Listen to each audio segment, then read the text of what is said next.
సజీవుని స్వరం అనే ఈ ఆధ్యాత్మిక కార్యక్రమానికి మరి ఒకసారి మిమ్మల్ని ప్రేమతో ఆహ్వానిస్తున్నానండి. మరి ఈ వారం దేవుడు మనతో ఏం మాట్లాడుతున్నాడో చూసుకోకముందు చిన్న ప్రార్థన చేసుకుందాం.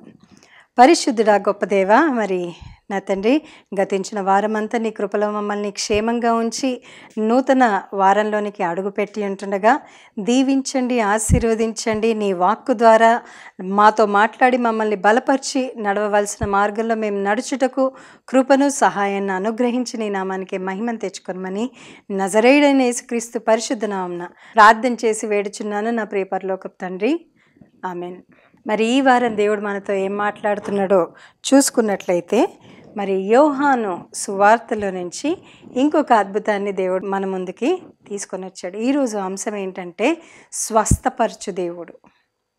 నీ జీవితంలో ఉన్నటువంటి ప్రతి బలహీనత, వ్యాధి, రోగము, మరి ఏదైనప్పటికీ నీ జీవితాన్ని బాగు చేసేటటువంటి దేవుడుగా ఉన్నాడు. హల్లెలూయా, దేవునికి మహిమ కలుగునుగాక. మరి యోహాను సువార్తలో బెతెస్దా కోనేరు అనగానే అందరికీ మరి వెంటనే మదిలోనికి వచ్చేది ఏంటి అంటే, పక్షవాయువు గల వారిని ఆయన స్వస్థపరిచాడు అని వెంటనే మనకి జ్ఞాపకానికి వస్తుంది.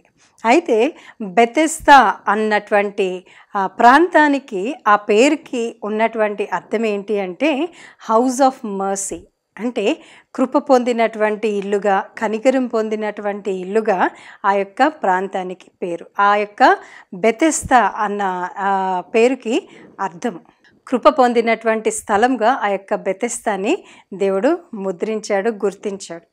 అయితే మరి పండితులు, హిస్టారికల్ పీపుల్, అంటే బైబిల్ని చక్కగా మరి ధ్యానించి మరి వారు కొన్ని విషయాలను గుర్తించినటువంటి విషయాల్లో మొదటిదిగా మరి మరియమ్మ గారు పెరిగినటువంటి ప్రాంతంగా దాన్ని పరిగణించారు.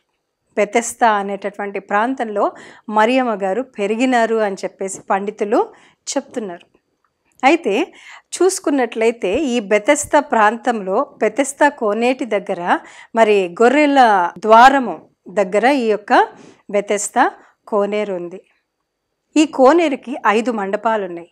అంటే 5 సైడ్స్ నుంచి కూడా రావడానికి ఒక మరి ఆస్కారం ఉన్నటువంటి స్థలం. అయితే ఈ 5 ద్వారాల నుంచి అనేకులైనటువంటి వారు ఈ యొక్క బెతెస్దా కోనేటి దగ్గరకు వచ్చి గుడ్డివారు, కుంటివారు, ఊచ చేతులు, ఊచకాళ్ళు గలవారు, మరి అనేకమైనటువంటి వ్యాధి బాధలతో ఉన్నటువంటి వారు స్వస్థత కొరకు ఈ ప్రాంతానికి వస్తూ ఉంటారంట.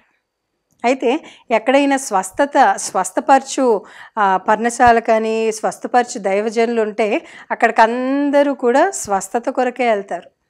స్వస్థపడ్డ తర్వాత ఒక సాక్ష్యం అక్కడ చెప్పేసి బయటకు వచ్చేస్తారు. మళ్ళీ యథా ప్రకారం వాళ్ళ జీవితాలు ఉంటున్నటువంటి పరిస్థితి. అయితే ఇక్కడ బెతెస్దా కోనేటి విషయంలో ముఖ్యంగా మనం చూసుకున్నట్లయితే, ఈ యొక్క ప్రాంతంలో అనేకులు మరి స్వస్థపడడానికి వస్తున్నటువంటి సమయంలో, యేసుప్రభుల వారు కూడా యెరూషలేముకి వచ్చినటువంటి ఆ సమయంలో దేవుడు ప్రతి వారి జీవితంలో ఒక టైం అనేది పెడతాడు. వాళ్ళ జీవితంలో కార్యం జరగాలి అంటే ఖచ్చితంగా ఒక టైం అనేది పెట్టి, ఆ టైం ప్రకారము ప్రతిదానికి సమయం కలదు అని ప్రసంగి 3:1 ఉంటుంది కదా, భూమి మీద జరుగు ప్రతిదానికి సమయం కలదు అని అక్కడ వ్రాయబడి ఉన్న ప్రకారము మరి ఈ యొక్క అద్భుతం జరగడానికి దేవుడు నిర్ణయించినటువంటి సమయం. దేవుడు మరి ఆ యొక్క పక్షవాయువు గలవాడిని జ్ఞాపకం చేసుకుంటున్నటువంటి సమయం. నార్మల్గా చూసుకున్నట్లయితే పక్షవాతం అనేది మరి ఇప్పుడు ఎవరికి పడితే వాళ్ళకి ఏజ్ లేకుండా మరి పక్షవాతం వచ్చేస్తున్నటువంటి పరిస్థితి. బికాజ్ ఆఫ్ మరి స్ట్రెస్సే కానివ్వండి, ఆహార నియమాలు లేకుండా తినడం కానివ్వండి, అనేక రకాలైనటువంటి మరి కారణాలు ఉన్నాయి. కానీ అప్పట్లో మరి ఈ యొక్క పారాలిసిస్ రావాలి అంటే అప్పుడు ఒక ఏజ్ ఉండేది. దాదాపుగా ఒక 50 సంవత్సరాలు దాటిన తర్వాతనే ఈ యొక్క పక్షవాయువు వచ్చేటటువంటి అవకాశాలు 70 ఏళ్ళకట్లా వచ్చేవి. కానీ మరి ఇప్పుడు చూసుకున్నట్లయితే ఏజ్ అనేది ఎవరికి లేదు. హార్ట్ అటాక్లు చిన్నపిల్లల దగ్గర నుంచి వస్తున్నాయి. మరి అదే రీతిగా నానా రకాలైన రోగాలు ఈరోజు మనం చూస్తున్నాం. అయితే ఈ యొక్క యేసు ప్రభువుల వారు చూసుకున్నట్లయితే యోహాను సువార్త 5వ అధ్యాయాన్ని చూసుకున్నట్లయితే యెరూషలేములో గొర్రెల ద్వారం దగ్గర హెబ్రీ భాషలో బెతెస్దా అనబడిన యొక్క కోనేరుండెను. దానికి 5 మండపములు కలవు. ఆయా సమయములకు దేవదూత కోనేటిలో దిగి నీళ్లు కదిలించుట కలదు. నీరు కదిలించబడిన పిమ్మట మొదట ఎవడు దిగునో వాడు ఎట్టి వ్యాధి గలవాడైనను బాగుపడును గనక ఆ మండపములలో వ్యాధిగ్రస్తులు, గుడ్డివారు, కుంటివారు, ఊచకాలు చేతులు గలవారు గుంపులుగా పడి ఉండిరి. అక్కడ 38 ఏండ్ల నుండి వ్యాధి గల యొక్క మనుష్యుడుండెను. యేసు వాడు పడి ఉండుట చూచి వాడప్పటికి బహుకాలము నుండి ఆ స్థితిలోనున్నాడని ఎరిగి స్వస్థపడగోరుచున్నావా అని వానిని అడుగగా ఆ వ్యాధిగ్రస్తుడు, అయ్యా, నీరు కదిలింపబడ్డప్పుడు నన్ను కోనేటిలో దించుటకు నాకు ఎవడనూ లేడు కనుక నేను వచ్చినంతలో మరి ఒకడు నాకంటే ముందుగా దిగునని ఆయనకి ఉత్తరం ఇచ్చెను. యేసు, నీవు లేచి నీ పరుపెత్తుకొని నడుమని వానితో చెప్పగా వెంటనే వాడు స్వస్థత నొంది తన పరుపెత్తుకొని నడిచాను. ఇక్కడ చూసుకున్నట్లయితే ఆయన యెరూషలేములోకి రావడము, ఈ యొక్క బెతెస్దా కోనేరు దగ్గరికి వెళ్ళడము, అంతమంది అక్కడ పడున్నారంట. అంటే ఎవరి టర్న్ వస్తుంది, ఎప్పుడు దేవదూత వచ్చి నీళ్లు కదిపితే అప్పుడు దూకడానికి ప్రతి ఒక్కరూ రెడీగా ఉన్నారు.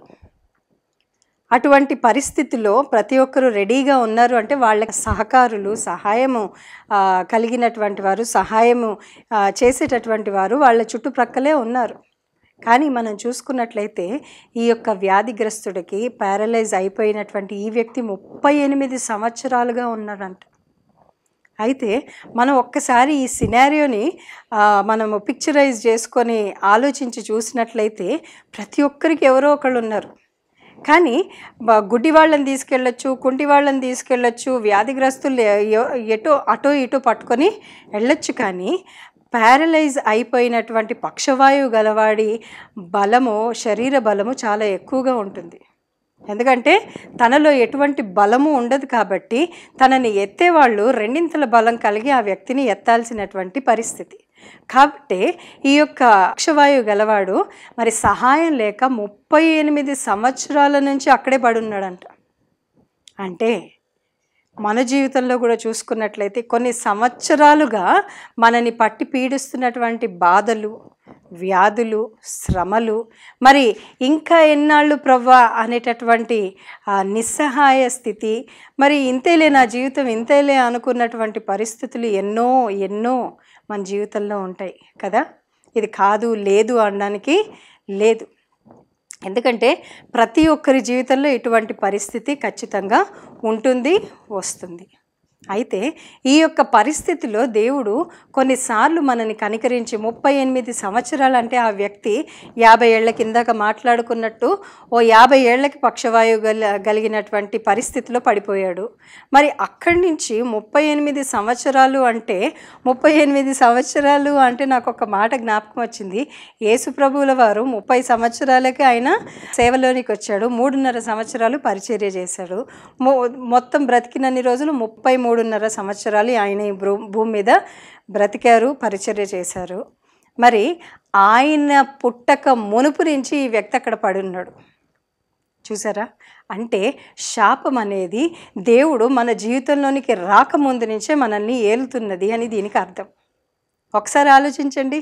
మరి ఎన్నో సంవత్సరాల నుంచి నువ్వు దేవుడిని నమ్ముకోకముందు నుంచో నమ్ముకున్న తర్వాతనో కానీ నీ పుట్టుక నుంచే కొన్ని శాపాలు మనల్ని వెంటాడుతూ ఉంటాయి.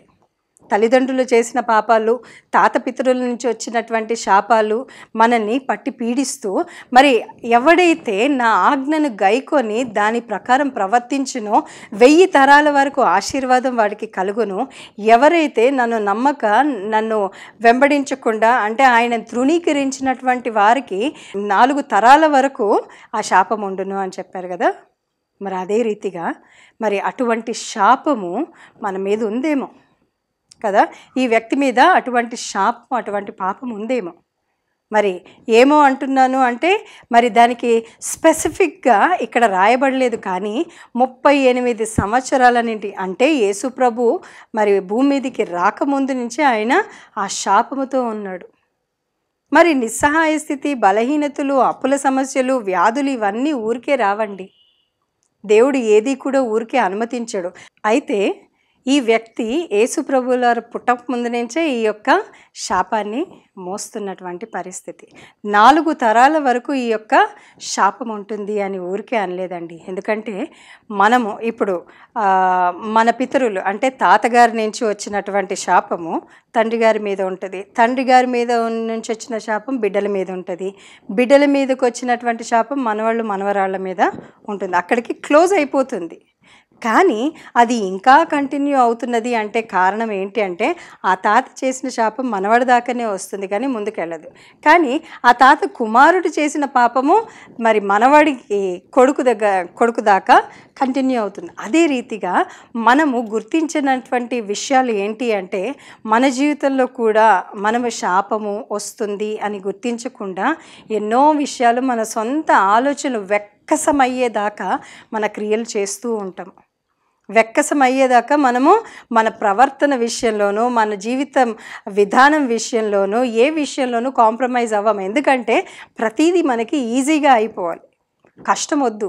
ఏ వ్యక్తికైనా నువ్వు కష్టపడతావా అంటే చాలా కష్టపడతాను అంటాడు, రెండో రోజు ఒక్కరోజు చేస్తాడు, రెండో రోజు మళ్ళీ మరి యథాప్రకారం అయిపోతున్నటువంటి పరిస్థితి. ఎందుకు అంటే మనిషి దేన్ని కూడా ఎక్కువసేపు భరించలేడు, చేయలేడు. అయితే నా విషయానికే వస్తాను. 2012-13 ఆ టైంలో ప్రతిరోజు ప్రార్థన చేసేదాన్ని.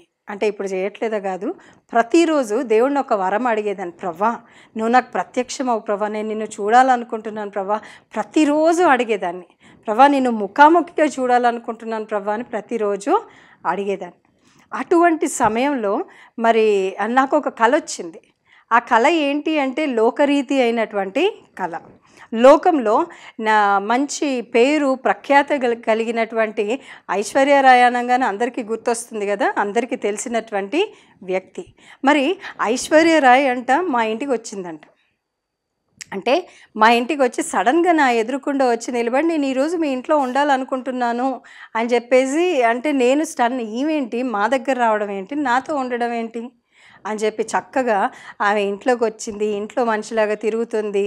మరి తలకి మసాజ్ చేయించుకున్నాము ఇద్దరము, ఇట్లా చాలా క్లోజ్గా మూవ్ అవుతూ ఉన్నాం.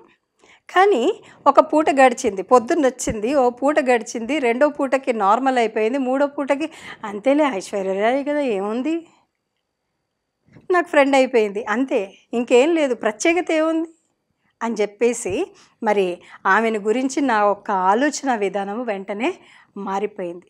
ఆమెని ఒక్కసారి ఇట్లా చూడ్డానికి పరితపిస్తూ ఉంటారు జనాలు, ఆమెతోటి ఫోటో దిగాలని పరితపిస్తారు. కానీ ఆ సమయంలో నాకు వచ్చినటువంటి ఇంతేనా ఇదేనా, జనాలందరూ నా ఇంటికి వచ్చిన తర్వాత వచ్చి ఫోటోలు దిగుతున్నారు, అన్నీ చేస్తున్నారు, కానీ నేను మాత్రము తనతోటి ఒక్క ఫోటో కూడా దిగలేదు. ఇది నేను కలలో చూస్తున్నటువంటి సమయంలో మరి దేవుడు, నేను మెలుకొచ్చిన తర్వాత మరి దేవుడు నాతో మాట్లాడింది ఏంటి అంటే, నువ్వు పిలిచావు, నేను వస్తాను, నేను వచ్చిన తర్వాత ముఖాముఖిగా మాట్లాడినప్పుడు నీ ప్రవర్తన ఎగ్జాక్ట్లీ అదే రీతిగా ఉంటుంది, అలవాటైపోతుంది, నాకు విలువ అనేది లేకుండా పోతుంది. నేను ఎప్పుడు నీతో కలవాలి, ఎప్పుడు ముఖాముఖిగా మాట్లాడాలి, ఆ సమయంలో నీకు నా వాల్యూ తెలిసిన తర్వాత అప్పుడు నేను నీ దగ్గరకు వస్తాను, కానీ మరి వెంటనే రాను అని చెప్పి దేవుడు మాట్లాడాడు. కనుక దానిని బట్టి నేను గ్రహించింది ఏంటి అంటే మనుష్యుడు కేవలము నిమిత్త మాత్రమైనటువంటి కోరికలు కలిగినటువంటి ప్రార్థనలు చేస్తుంటాడు. అంటే వాళ్ళు అనుకున్నది ఆలోచనకి తట్టింది, అవసరమైంది, మళ్ళీ వాళ్ళని సంతోషపెట్టేవి మాత్రమే ప్రార్థన చేస్తారు. కానీ అవసరమైంది, దేవుడు తన జీవితంలో చెయ్యాలనుకున్నది మాత్రము మనుషులు ఏమాత్రము గ్రహించరు అనేటటువంటి విషయాన్ని నేను ఆ రోజు మరి గుర్తించాను. దాని తర్వాత నుంచి నా ప్రార్థన జీవితము మార్చబడ్డది. అయితే ఇదంతా నేను ఎందుకు చెప్తున్నాను అంటే, మరి వెంటనే అద్భుతం జరిగితే మనిషికి వాల్యూ ఉండదు. వెంటనే దేవుడు వచ్చేసి ఆయన అడ్డం పడిపోగానే మరి వెంటనే ఆయన ఎప్పుడైతే పక్షవాయువు కలిగి రోగం కలిగి బెతెస్దా దగ్గరకు వచ్చాడో అప్పుడే కనుక ఆ వ్యక్తికి మరి అక్కడ దూకేసి స్వస్థపడిపోయి ఉంటే ఈరోజు మనం చదువుకొని దేవుడు అద్భుతం చేసిన దాన్ని బట్టి మాట్లాడడానికి లేదు. కానీ దేవుడు ఖచ్చితంగా ప్రతిదానికి సమయాన్ని ఇచ్చాడు. ఈ వ్యక్తిని మరి తన పరిస్థితులు అంటే తాత పితరుల నుంచి వచ్చినటువంటి శాపాన్ని బట్టో, తన జీవితంలో ఉన్నటువంటి కొన్ని బలహీనతలు జయించలేని కారణాన్ని బట్టో, లేకపోతే ప్రతిసారి మనుషుల మీద డిపెండ్ అవుతున్నాడు, ప్రభువా నన్ను ఏదో ఒక రకంగా స్వస్థపరచ అనకుండా, మరి పక్షవాయువు కలిగినటువంటి వారికి అన్ని బెడ్ మీదనే అయిపోతాయి కదా. మరి మనం ఎంతో ప్రేమించినటువంటి వారు అటువంటి పరిస్థితిలోకి వస్తే ఒక వారం రోజులు చాలా జాగ్రత్తగా చూసుకుంటాం. మహా అంటే 2 వారాలు ఇంకా జాగ్రత్తగా చూసుకుంటాం. నెల రోజులు అయిందనుకో కొంచెము అజాగ్రత్త పెరుగుతుంది. అదే కంటిన్యూగా ఒక సంవత్సరం రోజులు వాళ్ళు బెడ్ మీదే ఉంటే విసుకొస్తుంది కదా. మనం ప్రేమించేటటువంటి మనుషుల్నే మనం ఎక్కువసేపు ఎవరిని భరించలేనటువంటి పరిస్థితి, దేన్ని ఓర్చుకోలేనటువంటి పరిస్థితి మనది. అటువంటి భరించలేనటువంటి మనతో దేవుడు ఈరోజు మాట్లాడేది ఏంటి అంటే, నీ బలహీనతలే, నీ ఆలోచన విధానమే, నీ పద్ధతులే నిన్ను కదలనీయకుండా ఒక ప్లేస్కి స్టాగ్నేట్ అయిపోయే విధంగా దేవుడు మరి మన జీవితాలు ఉన్నాయి అని చెప్పేసి దేవుడు ఈరోజు మనతో మాట్లాడుతున్నాడు. ఒక పద్ధతి లేదు, ఒక క్రమం లేదు, దేవుడి మీద ఆధారపడేది లేదు, ఏదీ లేనటువంటి మన జీవితాలు మరి అటువంటి నిస్సహాయ స్థితిలో పడి ఉన్నటువంటి స్థితిలో ఉన్నాయంట. కానీ దేవుడు అటువంటి పరిస్థితిలో ఉన్నవారిని కూడా కనికరించే దేవుడు. ఆ వ్యక్తి అడగలేదేమో, ఎంతసేపు మనుషుల మీద ఆధారపడ్డాడు. ఇక్కడ అంటాడు కదా, నువ్వు స్వస్థపడగోరుతున్నావా అంటే, నేను వెళ్ళిన ప్రతిసారి ఇంకొకడు దుంకుతాడు, నేను వెళ్ళేసరికి లేట్ అయిపోతున్నది, ప్రతిసారి ఎవడో దుంకేస్తున్నాడు అని చెప్పేసి సాకు చెప్పాడే. కానీ మరి ఈయన వెళ్ళినప్పుడల్లా ఎవరో ఒకళ్ళు దుంకేటప్పుడు ఈయన కోనేటికి ఒక మెట్టు కిందే ఉండాలి. దేవదూత దిగొస్తున్నది అన్నప్పుడు ఈయన ఆ మెట్టు దగ్గర రెడీగా ఉండి దొర్లితే అయిపోతుందిగా. మనం కూడా మాట్లాడుకోవచ్చు చాలా విషయాలు. కానీ మన బలహీనతల్ని బట్టి మనం ఒక అడుగు ముందుకు వేయడానికి ఇష్టపడం. ఒక ఈజీ లైఫ్ తెస్తున్నారు, టైంకి తింటున్నాం, టైంకి పడుకుంటున్నాము, అన్నీ జరిగిపోతున్నాయి కాబట్టి ఆ లైఫ్కి అలవాటు పడిపోయి, అన్నీ జరుగుతున్నటువంటి లైఫ్కి అలవాటు పడిపోయినటువంటి ఈ వ్యక్తి మరి మిరకిల్ అనేది తన జీవితంలో లేకుండా బ్రతికేశాడండి. 38 సంవత్సరాలు అటువంటి దయనీయమైనటువంటి పరిస్థితిలో బ్రతికేశాడు. కానీ యేసుప్రభు ఒక్కసారి ఆ పరిస్థితిలోకి వస్తే పరుపెత్తుకొని పరిగెత్తు అన్నట్లుగా మన పరిస్థితిని పరుగులు తీసే విధంగా, ఎవ్వడు పట్టుకోలేనంత విధంగా మనల్ని దేవుడు మారుస్తాడు. హల్లెలూయా. దేవుడికి మహిమ కలుగును గాక. ఈ సమయంలో నేను జ్ఞాపకం చేయాలనుకుంటున్న విషయం ఏంటి అంటే, మనల్ని దేవుడు స్వస్థపరచడానికి ఇశ్రాయేలుని కాపాడువాడు, కునుకడు, నిద్రపోడు. ఆయన 24/7 మన జీవితంలో స్వస్థత ఇవ్వాలి, మన జీవితంలో ఆశీర్వాదం ఇవ్వాలి, మన జీవితంలో అద్భుతాలు జరిగించాలి, మనల్ని అన్ని రకాలుగా తృప్తికరమైనటువంటి జీవితం జీవించాలి అని చెప్పేసి ఆయన ఎల్లవేళలా మన గురించి ఎదురు చూస్తూ ఉంటాడు. మరి అదే రీతిగా మరి మనము ఆ యొక్క సిద్ధపాటు కలిగి ఉన్నామా? దేవుడి దగ్గరికి వెళ్తున్నామా?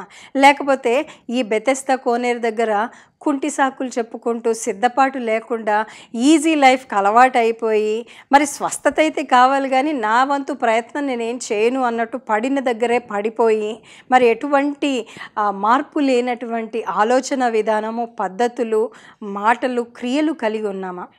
నీకు అద్భుతం కావాలి అంటే నీ జీవితం మార్చబడాలి, నీ ఆలోచన విధానము మార్చబడాలి. నీకు స్వస్థత కావాలి అంటే నువ్వు దేవుడి సన్నిధికి ఖచ్చితంగా అంటే చాలా సమీపంగా ఉండాలి. అంతేకాని నువ్వు ఎక్కడో ఉండి దేవుడు స్వస్థత కావాలి అంటే జరగదు. చాలామంది అటు ఇటు పరుగులు తీస్తూ ఉంటారు, ఎక్కడ ఏ పుట్టలో ఏ పాము ఉంటుందో అన్నట్టు పరుగులు తీస్తూ ఉంటారు. కానీ నువ్వు పుట్టల్లో పాములు వెతికితే పాములే దొరుకుతాయి, కానీ స్వస్థత అనేది రాదు.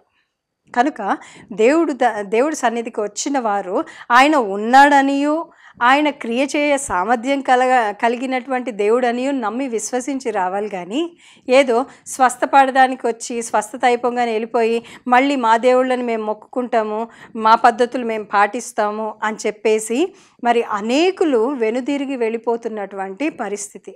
దేవుడు కనికర సంపన్నుడు, కృపామయుడు, ప్రేమించే దేవుడు, క్షమించే దేవుడు, అన్నీ బాగానే ఉన్నాయి. కానీ నీ జీవితంలో ఎటువంటి ఆశీర్వాదము నువ్వు చూడలేవు. అది నేను చెప్పేది.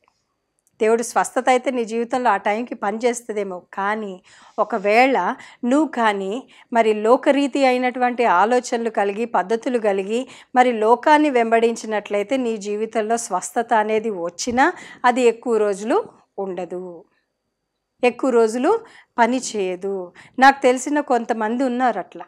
అదే రీతిగా మరి స్వస్థతల కోసం దేవుడి దగ్గరకు వచ్చి స్వస్థపడ్డ తర్వాత తిరిగి వాళ్ళ పాత జీవితాలకు వెళ్ళిపోయి కొన్ని రోజులు బాగున్నారు, దేవుడిచ్చినటువంటి స్వస్థత పనిచేసింది, మళ్ళీ తిరిగి మరి ఆ శాపంలోనికి ఆ పాపంలోనికి వెళ్ళిపోయినప్పుడు వాళ్ళ జీవితాలు ముగించబడ్డటువంటి వాళ్ళు నాకు కొందరు తెలుసండి. కనుకనే ఈరోజు స్వస్థపరచు దేవుడు నీ జీవితంలో కార్యం చేయాలి అనుకుంటున్నాడు. నువ్వు ఉన్న స్థితిలో నుంచి దేవుడు నిన్ను లేపాలి అనుకుంటున్నాడు. ఖచ్చితంగా లేచి నువ్వు పరుగులు తీసే విధంగాను, నువ్వు ఆశీర్వాదకరంగాను, నువ్వు ఆరోగ్యవంతంగాను, అటు ఆరోగ్యంలో మరి ఆరోగ్యము, మరి బలహీనతల్లో స్వస్థత, మరి ప్రతి దాంట్లో స్వస్థత, నీ ఫైనాన్షియల్ ప్రాబ్లంలో స్వస్థత, నీ ఆలోచన విధానంలో స్వస్థత, నీ బలహీనతల్లో స్వస్థత, నీ శరీర రుగ్మతుల్లో స్వస్థత, నీ పరిస్థితుల్లో స్వస్థత, నీ ఇంటిలో స్వస్థత, నీ యొక్క ప్రతి ప్రాబ్లంలో స్వస్థత దేవుడు తేవాలి అని చెప్పేసి ఆలోచిస్తున్నాడు. మరి ఆయన సమీపంగానే ఉన్నాడు. మరి ఆయన నువ్వు గుర్తించినట్లయితే దేవుడు ఖచ్చితంగా నీ జీవితంలో కార్యం చేయడానికి సిద్ధంగా ఉన్నాడు. నా ప్రియ సహోదరి సహోదరా, నిన్ను నువ్వు సిద్ధపరచుకున్నావా? నిన్ను నువ్వు మరి సంసిద్ధత అంటే నీ యొక్క యాక్సెప్టెన్స్ అంటే నువ్వు అంగీకరిస్తేనే దేవుడు ఏదన్నా చేయగలడు. ఇక్కడ ఆ వ్యక్తిని అడిగాడు, నువ్వు స్వస్థపడగోరుతున్నావా అని ఫస్ట్ అడిగాడు. నీ యొక్క అంగీకారం దేవుడికి ఎంతైనా అవసరం. మన ఇంటికి ఎవరైనా వచ్చారు, లోపలికి రావచ్చా అంటే నువ్వు పర్మిషన్ ఇస్తేనే వాళ్ళు లోపలికి వస్తారు. కానీ వద్దు నువ్వు అక్కడే నిలబడి మాట్లాడంటే ఆ వ్యక్తి అక్కడే నిలబడి మాట్లాడాలి. అదే రీతిగా నీ జీవితంలో దేవుడు కార్యం చేయాలి అన్నప్పుడు దేవుడు ఖచ్చితంగా అడుగుతాడు, నువ్వు స్వస్థపడగోరుతున్నావా అన్నప్పుడు నీ అంగీకారాన్ని బట్టి అక్కడ కార్యం జరుగుతుంది. కానీ డైరెక్ట్గా టచ్ అన్నట్టుగా దేవుడు ముట్టి వెంటనే చేయడు. అటువంటివి కూడా కొన్ని ఉంటాయి, అవసరాన్ని బట్టి దేవుడు చేస్తాడు. ఒకవేళ మన సొంత శాపాలు, పాపాలు, కట్లు, బంధకాలు మనని కట్టినట్లయితే మన యాక్సెప్టెన్స్ కోరుతాడు. ఈ యొక్క వ్యక్తి మరి అలవాటు పడిపోయాడు, 38 సంవత్సరాలు బెడ్ మీద ఉండడం అలవాటు పడిపోయాడు, ఎటువంటి ప్రయత్నం లేకుండా ఉన్నాడు. అటువంటి విధంగా నువ్వు ఒకవేళ ఉన్నట్లయితే దేవుడు నిన్నే అడుగుతున్నాడు, స్వస్థపడగోరుతున్నావా? అయితే లే, నీ పరిస్థితి నుంచి లేచి పరుగెత్తు, నీ పరుపెత్తుకొని లే అన్నప్పుడు నీ పరిస్థితులన్నిటినీ జయించి నువ్వు లేవడానికి ఆయన బలమును, శక్తిని, ఆరోగ్యాన్ని ఖచ్చితంగా ఇస్తాడు. పొందుకున్నటువంటి నువ్వు మరి ఆయనకు సాక్షిగా ఉంటావా, లేకపోతే మిగతా వారిలాగా పారిపోయి మరి తిరిగి నీ బలహీనతల్లో బ్రతుకుతావా అన్నది అది నీ చేతి. నా ప్రియ సహోదరి సహోదరా, దేవుడైతే మంచివాడు, కృప కలిగినటువంటి దేవుడు. ఆ కోనేటికి అర్థము అదే కదా, కృప కలిగినటువంటి ఇల్లు, మరి కనికరించబడ్డటువంటి స్థలము. ఆ స్థలములో నువ్వు ఉన్నావు, ఆ యొక్క స్థానంలో నువ్వు ఉన్నావు కనుక ఆ దేవుడు నిన్ను కనికరించడానికి సిద్ధంగా ఉన్నాడు. కనికరం పొందగోరినట్లయితే తలలు వంచి నాతో ఏకీభవించి ప్రార్థన చేయండి.